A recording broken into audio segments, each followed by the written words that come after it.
The downfall of Ultra Majin Vegeta. This is a long awaited video. Unfortunately, this unit is no longer dominant the way he used to be. Easily one of the most powerful Ultras in Dragon Ball Legends history, with one of the most dangerous primes. Especially now we're in 2025, the units that release are just much better than they've ever been in Dragon Ball Legends. How did he fall off? What's his story? And is there hope for him? Let's get into this. So we're going to start the video by going into Ultra Majin Vegeta's kit. Feel free to skip this segment if you know everything that he does. Ultra Majin Vegeta is an element yellow unit and a melee type. On his main ability, he draws his ultimate arts, gets ki and some HP, charges his own unique gauge by 50%, and he's going to do extra damage against Saiyans while sealing the enemy's Rising Rush. The seal of the Rising Rush is very effective and probably the most valuable thing there. He's an Ultra, so we gotta mention his Ultra ability, which is going to be Majin Buu Saga if you're not running him on the leader slot. Going into his unique ability, 200% damage inflicted, reduces damage received by 70%. Those two can't be cancelled, those are like his base numbers. And he also starts with his unique gauge charged by 50%. When he enters the battlefield, he gets 50% extra damage inflicted, so add that 50% to the 200 I read earlier. That cannot be cancelled and only activates once.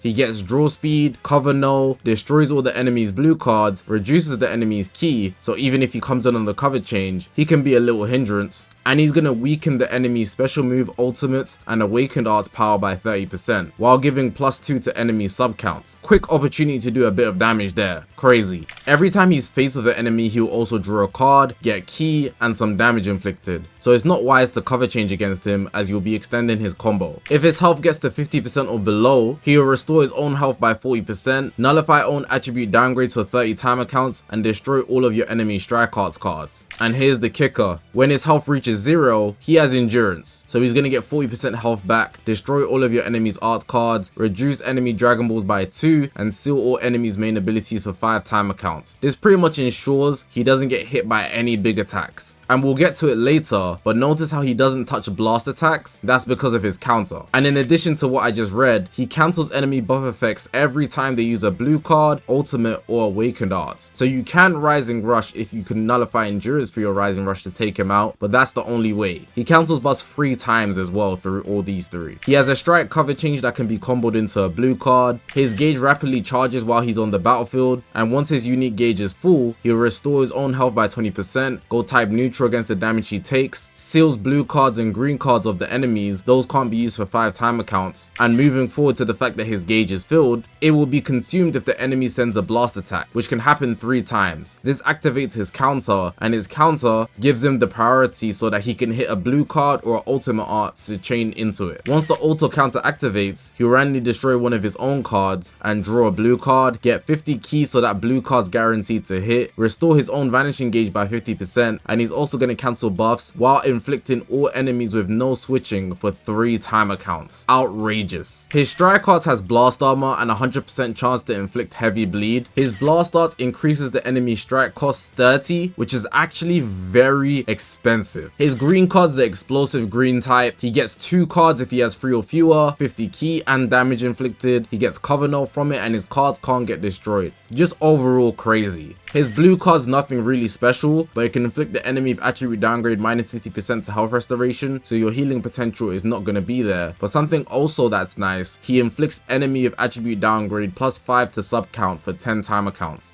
So if they switch out, it'll be 15 timer counts before they can come in instead of the usual 10. And the crazy thing about his kit that makes everything so much more dangerous, when he hits his ultimate has no switching for 3 timer counts, which means that it's a guaranteed hit on whoever he targets as they're in the battlefield. You can't save them with a cover change. It also does AoE damage, which is just excessive, cancels the enemy's attribute upgrades and buff effects so they become flat weak, and it can nullify blast arts. So if you send a blast attack to try and kill him before he goes through, or activate his counter, he's gonna ignore that. to make sure his ultimate goes all the way through, just like a Rising Rush would, which is nasty. That's all for his kit. Let's get into his story now. So regarding Ultra Majin Vegeta's release, Ultra Majin Vegeta released on the 30th of October, and he was the last Ultra to release prior to the 2024 festival. He dropped after the Sagas from the Movies campaign, and the Sagas from the Movies campaign released a lot of units that were very integral in Ultra Majin Vegeta's come up. There's a bunch of units I'll mention, but let's call Ultra Majin Vegeta the captain of a specific task force. This task force was set to counter Ultra Super Saiyan 4 Gogeta, the most dangerous unit to come out of the 6th anniversary. The units would include the likes of Legends Limited Goku from the Tree of Might movie, I'm gonna call him Triku from here on out, and Ultra Turles. It's been a very long time since we got any premium Turles or any Turles at all, so this was quite a big deal. Ultra Majin Vegeta's kit, as you heard earlier, is quite the dangerous one. Very excessive for the time, especially to counter one purple unit, considering that Triku has a specific design tailored to do that job. Ultra Turles as well, coming with comeback and bringing the capability to break combos while being blue, is the perfect combination with yellow units. In short, the meta was handed to him on a platter. Ultra Majin Vegeta didn't have any work to do in reality. Being as overpowered as he is, it's almost as if a throne was set for him, and every other unit in the meta was preparing for his arrival, and once he did land in PvP, it was takeover time.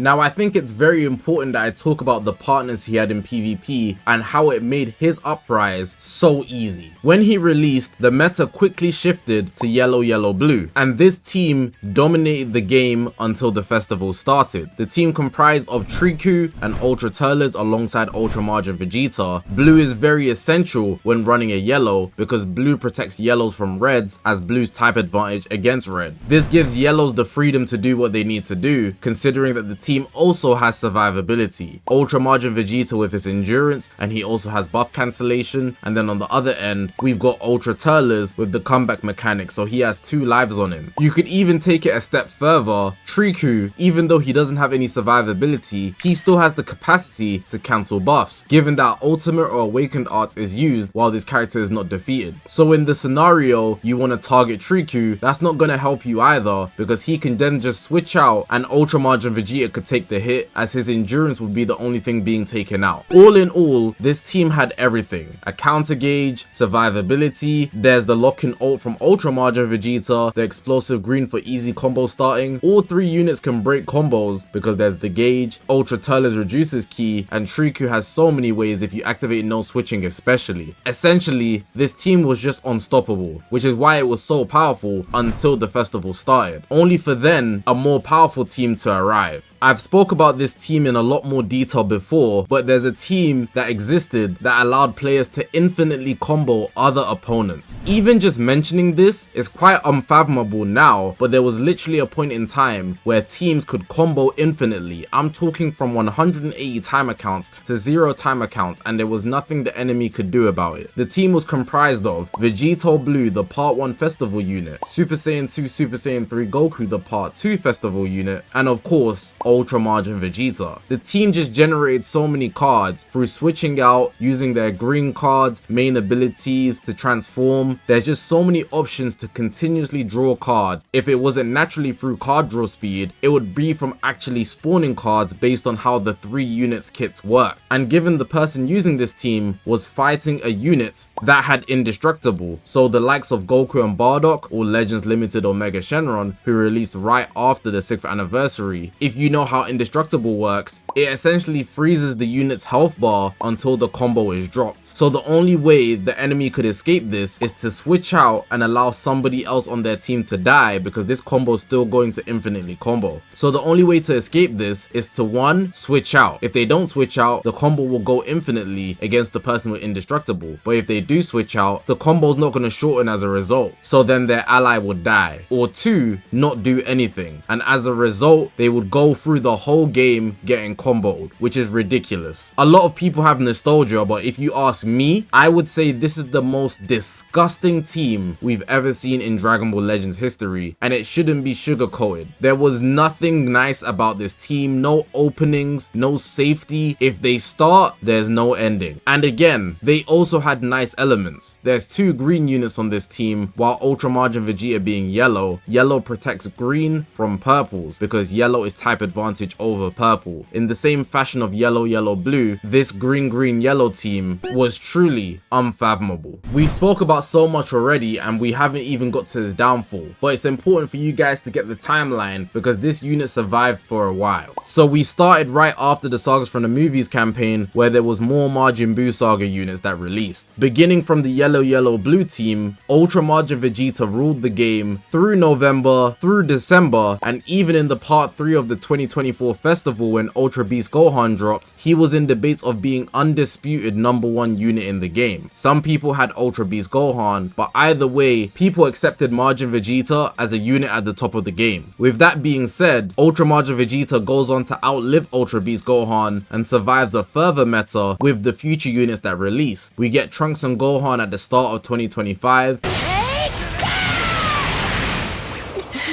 Gohan, I did it. I became a Super Saiyan. And we also get a red unit, Fusion Zamasu, who you'd think would definitely be the kicker for Ultra Majin Vegeta, but that is nowhere near the case. A reason for this is because we move into the Cell Saga, where Ultra Majin Vegeta is still doing crazy numbers. We have Super Saiyan Goku Instant Transmission, but he's a purple unit, so he doesn't really stand a chance against Ultra Majin Vegeta. But the person who gives Ultra Majin Vegeta a run for his money is Ultra Perfect Cell, this unit being a red unit, and the juice with him is his ultimate, he's able to permanently nullify endurance while having the hardest hitting ultimate in the game. Being red is also a nice thing considering he's type advantage over Ultra Majin Vegeta. So for this time, it seems that Majin Vegeta's prime is slowing down very fast, to the point where McQueen is finally fading. But following the Cell Saga, we get the Daima campaign, and here's where things get tricky. Because Daima is such a powerful team with Legends Limited Super Saiyan 4 Goku, and even having good valid options that could be used elsewhere. For example, Legends Limited Super Saiyan 3 Vegeta clan could rise with a yellow and a green. Also the Daima Mini Goku if you wanted to lead a slot Ultra Majin Vegeta. But the Daima team forms so well with Legends Limited Super Saiyan 4 Goku that people start only using Super Saiyan 4 Goku, along with the Daima team of course.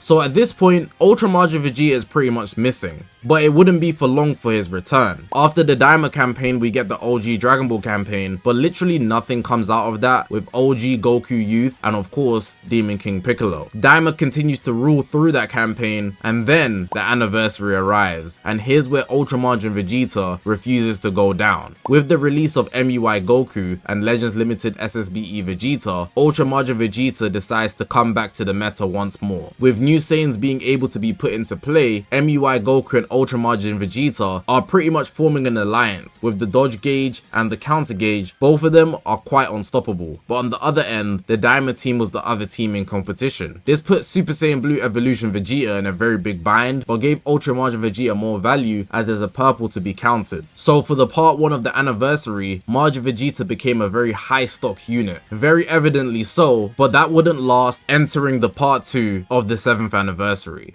Now after all of that talk, we can now get to its actual downfall and what was the result of it. I've boiled it down to 3 main points, but even with these points, they only stand based on him facing the test of time. The first reason is that there was a new level of power creep. During the part 2 of the anniversary, Legends Limited Kaioken Goku and Legends Limited Vegeta brought a new level of damage and damage guard. Using Goku as an example, 280% damage and 108% damage guard is just way too high for Ultra Majin Vegeta, considering this is a unit that released in October the year prior. Kaioken also being red definitely also put the hurt on Ultra Majin Vegeta. The second reason being teams. Saiyans became a very popular team in the part 2 of the anniversary, if it wasn't already in the part 1 of the anniversary. But with Saiyans being so popular, there was also a lot that released, and you have to start thinking about who are the best Saiyans that you want on your team. With Legends Limited SSBE Vegeta being squashed, his value wasn't the highest, and at this point out of all the anniversary units, it's looking the lowest. So there's no real need need for a yellow on your team. But in regards to the other elements, they have a lot more high stock, which meant when you're building a Saiyan team, it would most likely be comprised of Legends Limited Kaioken Goku, Vegeta, and MUI Goku. Or you might opt in for the tag teams, for example, Universe Rep or Saiyan Saga. So the case was just, there's no reason to really use him outside of your own preference. And the final reason I've got is simply further development of the game. At this point where we are, we've got Ultra Super Saiyan 4 Vegeta, a red unit, but simultaneously a Vegeta clan unit. And you'd think that could revive Ultra Majin Vegeta, but in the same boat as part 2, there's just bare options to be used on any team that's available at the time. Super Saiyan 4 Vegeta being red is more of a detriment towards Majin Vegeta instead of an aid, even though they're on the same team, simply because Majin Vegeta just isn't the valued unit that he was back in the day. Damage guard numbers, damage numbers, they're just much higher with the boost. Simply put, Ultra Majin Vegeta has seen his day. It's not that he can't be used, but in terms of his defenses, he's definitely a liability, even though he could be very valuable in some scenarios on offense. Now for the final segment of the video, is there hope for Ultra Majin Vegeta? And unfortunately, the answer is yes. If we had to put it down to paper, hypothetically speaking, give every unit in Dragon Ball Legends equal stats, meaning that they do the exact same damage numbers, Ultra Majin Vegeta might have the best individual kit in Dragon Ball Legends history, and saying that is no small feat. The fact that this is the case means that it wouldn't take much to revive him. It could be a co-op equipment that literally does the job, which is crazy to say, but also quite unlikely. I think with the value his individual kit has, there's no real need to mention any meta teams that he could actually add onto, as his value speaks for itself. So in short, what I will say is, I don't think you should expect him to return anytime soon, but you should be prepared, as it can happen literally overnight. But yeah man, that's going to be the end of the video. I put in a lot of effort to talk about Ultra Majin Vegeta because this is one of those dangerous units that everybody hates, but even if you did like him, you know he's not good for the game's health. So let me know in the comment section what you think about him, but hopefully you guys did enjoy this video. If you haven't already, make sure to press the subscribe button. We're on this grind to 200,000 subscribers. I appreciate you guys for watching man. My name's Zakashi guys, and I'll see you guys in the next one man.